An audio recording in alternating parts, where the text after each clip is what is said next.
Sri Pahang FC menentang Kedah Darul Aman FC pada 1 September 2021 jam 9 malam di Stadium Darul Makmur. Kita tinjau persiapan daripada tuan rumah, Sri Pahang FC.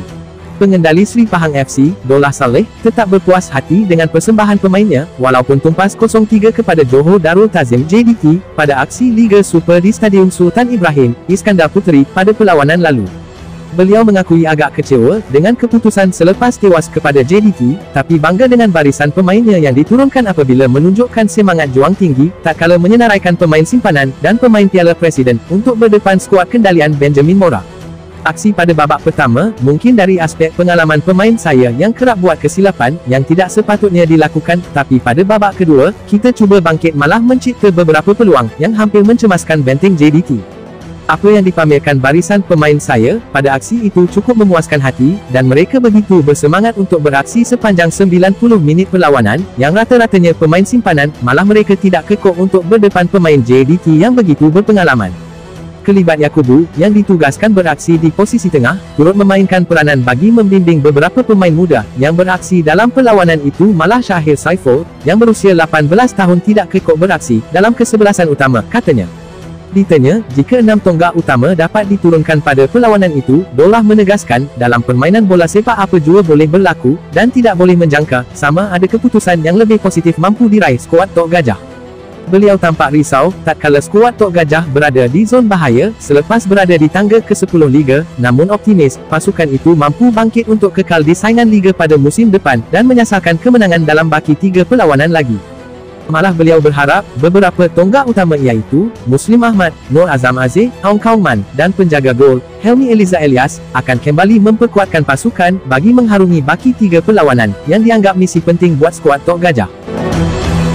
Kita tinjau pula persiapan daripada pelawat, Kedah Darul Aman FC. Ketika pemburuan tempat kedua Liga Super menjadi taruhan, faktor keletihan akibat jadual yang padat mula menjadi musuh kepada pemain-pemain Kedah Darul Aman, bagi menghadapi perlawanan seterusnya selepas ini.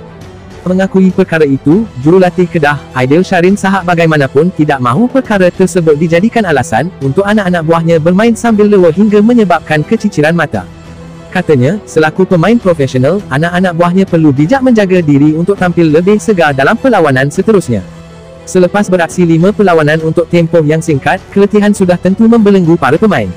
Para pemain jelas kepenatan, tetapi mereka tetap memberikan yang terbaik, dan kami berjaya memperolehi 3 mata penuh, seperti dimahukan. Kredit harus diberikan kepada mereka kerana ini bukan sesuatu yang mudah untuk dilakukan, katanya. Beliau berkata demikian, dalam sidang akhbar selepas perlawanan menentang Perak di Stadium Darul Aman, minggu lalu. Pada perlawanan itu, Kedah menewaskan Perak 1-0 hasil jaringan penyerang, Kepa Sherman pada minit ke-19. Kedah kini mengharungi jadual cukup padat, apabila mereka sudah pun melalui 5 perlawanan hanya dalam tempoh 16 hari. Keadaan itu terpaksa diharungi, setelah beberapa perlawanan membabitkan pasukan tersebut, terpaksa ditangguh berikutan 2 pemainnya didapati positif COVID-19 pada 23 Julai lalu. Mengulas lanjut katanya, beliau selepas ini akan menilai semula keadaan anak-anak buahnya, sebelum membuat keputusan siapa yang harus diturunkan ketika bertemu Pahang di Stadium Darul Makmur pada 1 September depan. Mungkin ini masanya untuk kita merehatkan beberapa pemain, dan menurunkan mereka yang masih segar, insya Allah, kita tengok keadaannya nanti, katanya.